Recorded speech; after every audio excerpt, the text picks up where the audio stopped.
നമസ്കാരം.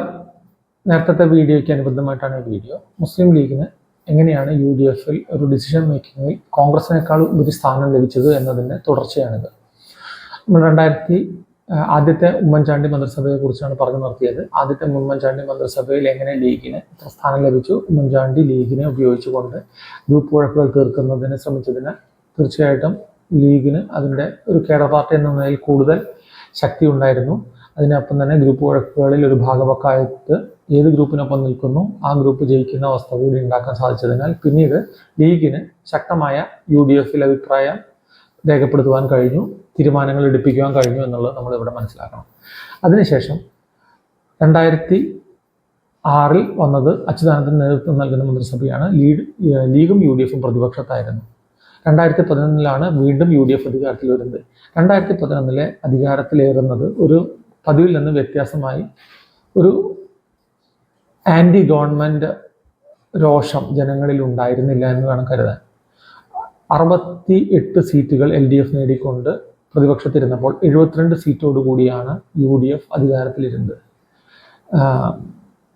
ഈ 72 സീറ്റുകൾ നേടി അധികാരത്തിലിരുന്ന UDF മന്ത്രിസഭയിൽ 19 MLAമാർ ലീഗിൻ്റെതായി ഉണ്ടായിരുന്നു എന്നതിനാൽ ലീഗിന് അവിടെ സേ കൂടി, അല്ലെങ്കിൽ അവർക്ക് ഒരു സമ്മർദ്ദ ശക്തിയാവാനും ഗവൺമെൻറ് നിലനിൽക്കണമെങ്കിൽ അവരുടെയും കൂടെ അഭിപ്രായം കേട്ടാൽ മാത്രമേ തുടരാൻ കഴിയൂ എന്നുള്ള അവസ്ഥ വന്നു. അത്തരം സന്ദർഭത്തിൽ ഉമ്മൻചാണ്ടി പലപ്പോഴും ലീഗിൻ്റെ തീരുമാനങ്ങൾക്ക് വഴിപ്പെടുന്നതായിട്ടാണ് നമ്മൾ കണ്ടത്.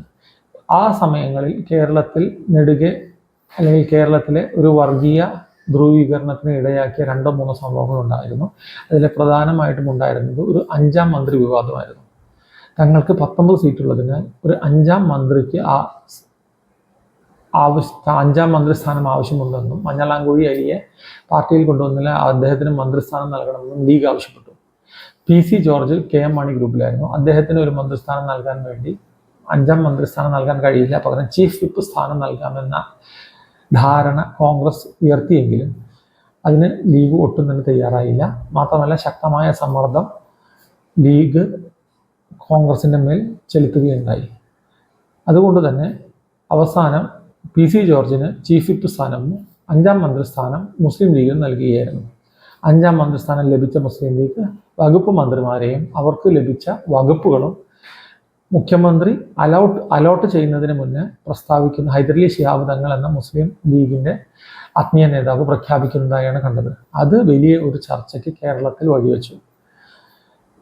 തങ്ങൾക്ക് യാതൊന്നും തന്നെ ലഭിക്കുന്നില്ല എന്ന് ഭൂരിപക്ഷ സമുദായ നേതാക്കളായ സുകുമാരൻ നായരും വെള്ളാപ്പള്ളി നടേശനും ഉറക്കെ വിലപിക്കാൻ തുടങ്ങി. അവർ ഒരു ഹിന്ദു ഐക്യ മുന്നണി രൂപീകരിക്കണം എന്നാവശ്യപ്പെട്ടു. നായാടി മുതൽ നമ്പൂതിരി വരെ ഐക്യം വേണമെന്നാവശ്യപ്പെട്ടുകൊണ്ട് അവർ ശ്രമിച്ചെങ്കിലും തുടർന്ന് നടന്ന ചർച്ചകളിൽ 3 കൂകൾ ചേർന്നാണ് കേരളം ഭരിക്കുന്നത് എന്ന സുകുമാരൻ നായരുടെ കുപ്രസിദ്ധമായ പ്രസ്താവന പുറത്തു വന്നു. കുഞ്ഞുമാണി, കുഞ്ഞാലിക്കുട്ടി ഇവർ ഭരിക്കുന്നതിനാൽ ഭൂരിപക്ഷ സമുദായ പ്രാതിനിധ്യം ഇല്ല എന്ന് തന്നെ പറഞ്ഞുകൊണ്ട് അവർ വൻ ഒച്ചപ്പാടും ബഹളവും ഉണ്ടാക്കുകയായിരുന്നു. തുടർന്ന് കേരളത്തിൽ വർഗീയമായി ചേരിതിരിഞ്ഞുകൊണ്ട് 2 വിഭാഗങ്ങളായി പൊരുതുന്നതാണ് കണ്ടത്.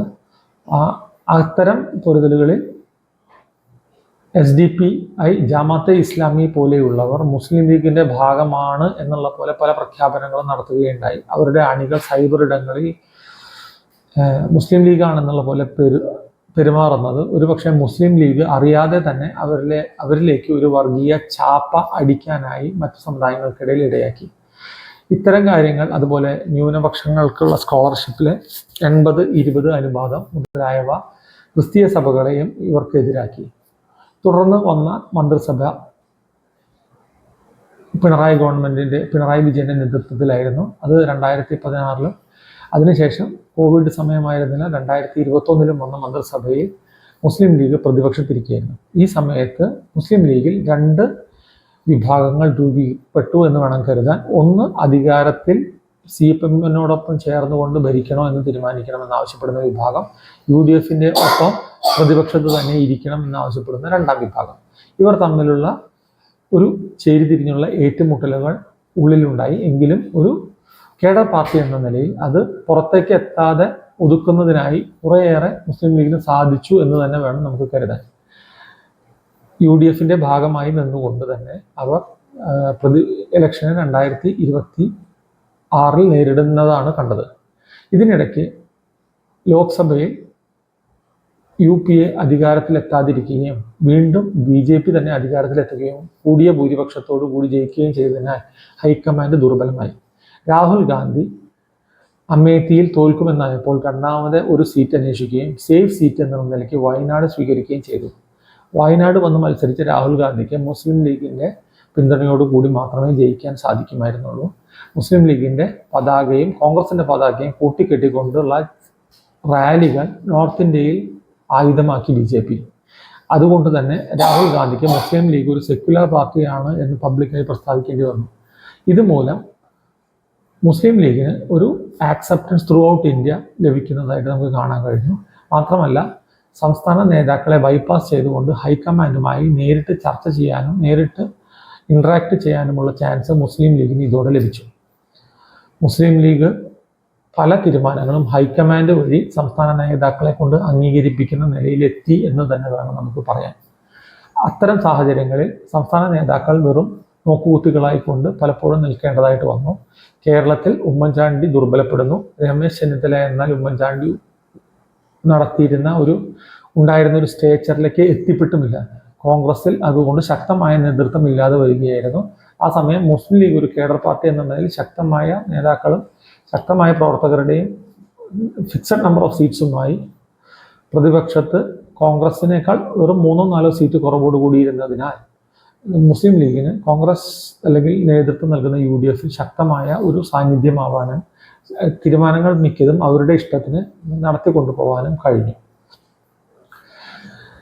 2026 കൂടുതൽ തങ്ങൾക്ക് നിയമസഭാ സീറ്റുകൾ വേണമെന്നും അതുപോലെ രാഹുൽ ഗാന്ധി വന്നിട്ടുള്ള ഒരു തരംഗമുള്ളതിനാൽ തങ്ങൾക്ക് 3ാം ലോക്സഭാ സീറ്റിന് അർഹതയുണ്ടെന്നും ലീഗ് വാദിച്ചെങ്കിലും ഒരു കണക്കിന് പറഞ്ഞ് ഒതുക്കി തീർക്കുകയായിരുന്നു.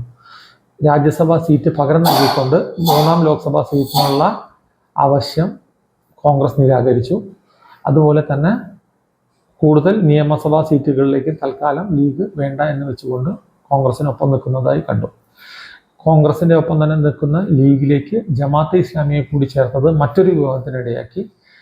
മുസ്ലിം ലീഗിൻ്റെ അടിത്തറ സുന്നി സഭകളായിരുന്നു. സുന്നി സഭകളിൽ പല സുന്നി പണ്ഡിതരും ജമാഅത്തെ ഇസ്ലാമിയുടെ ഈ വരവിനെ എതിർക്കുകയുണ്ടായി. അത് CPM ഒരു ആയുധമാക്കുകയും ജമാഅത്തെ ഇസ്ലാമിയോട് കൂടി ചേരുന്ന ലീഗ് കോൺഗ്രസിനെ ഭരിക്കുമെന്നും ആഭ്യന്തര സ്ഥാനം ജമാഅത്തെ ഇസ്ലാമി നിർദ്ദേശിക്കുന്ന ലീഗിലത്തെ ഒരാളായിരിക്കുമെന്നും പല പ്രഖ്യാപനങ്ങൾ നടത്തുകയുണ്ടായി.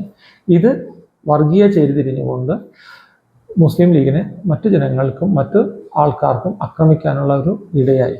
പലപ്പോഴും BJP ആണോ CPM ആണോ ലീഗിനെ വർഗീയവത്കരിക്കുന്നതെന്നും ചേരിതിരിഞ്ഞ് ആക്രമിക്കുന്നതെന്നും നമുക്ക് തോന്നിപ്പോകുന്ന രീതിയിലാണ് ആക്രമണം ലീഗ് നേരിട്ടത്.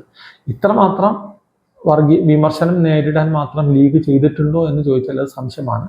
ഏതൊരു പാർട്ടിയും തങ്ങൾ അധികാരത്തിൽ വരണമെന്നും തങ്ങൾ നേതൃത്വ സ്ഥാനത്തിലെത്തണമെന്നും ആഗ്രഹിക്കുന്നതിൽ തെറ്റൊന്നും നമുക്ക് പറയാൻ കഴിയുകയില്ല. ഉദ്ധവ് താക്കറെയുടെ മന്ത്രിസഭ ഉണ്ടായത് എങ്ങനെയാണ് മഹാരാഷ്ട്രയിൽ നിന്ന് നോക്കാം. ഉദ്ധവ് താക്കറെയുടെ മന്ത്രിസഭ തങ്ങൾ ന്യൂനപക്ഷമായിരുന്നിട്ട് പോലും തങ്ങൾക്ക് 2.5 വർഷത്തെ മുഖ്യമന്ത്രി സ്ഥാനം വേണമെന്ന് ആവശ്യപ്പെട്ടുകൊണ്ടായിരുന്നു.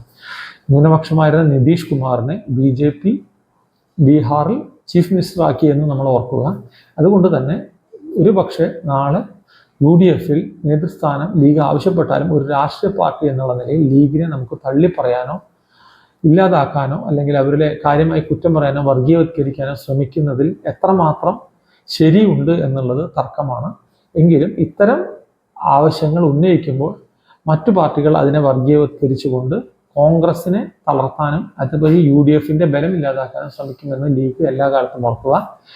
ജമാഅത്തെ ഇസ്ലാമിയുമായിട്ടുള്ള കൂട്ടുകെട്ട്, ആഗ്യ സോഫിയ പള്ളിയെ കുറിച്ചുണ്ടായിരുന്ന സംസാരങ്ങൾ, എഡിറ്റോറിയൽ കോളങ്ങൾ ലീഗിൻ്റെ മതേതര പ്രതിച്ഛായയ്ക്ക് വളരെയേറെ കോട്ടം വരുത്തി എന്നുള്ളതിൽ യാതൊരു തർക്കവുമില്ല. അത്തരം യോജിക്കലുകൾ ലീഗിൻ്റെ അടിസ്ഥാന നയമായ മതസൗഹാർദ്ദത്തിന് ഒരു കോട്ടവും വരുത്തില്ല എന്ന് നമുക്ക് വിശ്വസിക്കാം. ഇനി മറ്റൊരു വീഡിയോയുമായി നിങ്ങളിലേക്ക് എത്തുന്നതാണ്. അതുവരെ ഈ വീഡിയോ കണ്ട് ഇഷ്ടപ്പെട്ടെങ്കിൽ തീർച്ചയായിട്ടും നിങ്ങൾ ഇത് ഷെയർ ചെയ്യുക, ലൈക്ക് ചെയ്യുക, സബ്സ്ക്രൈബ് ചെയ്യുക. എന്തെങ്കിലും അഭിപ്രായ വ്യത്യാസങ്ങളെ അറിയിക്കുക. ഞാൻ തീർച്ചയായിട്ടും കമൻറ്റുകൾക്ക് മറുപടി നൽകുന്നതാണ്. നന്ദി, നമസ്കാരം.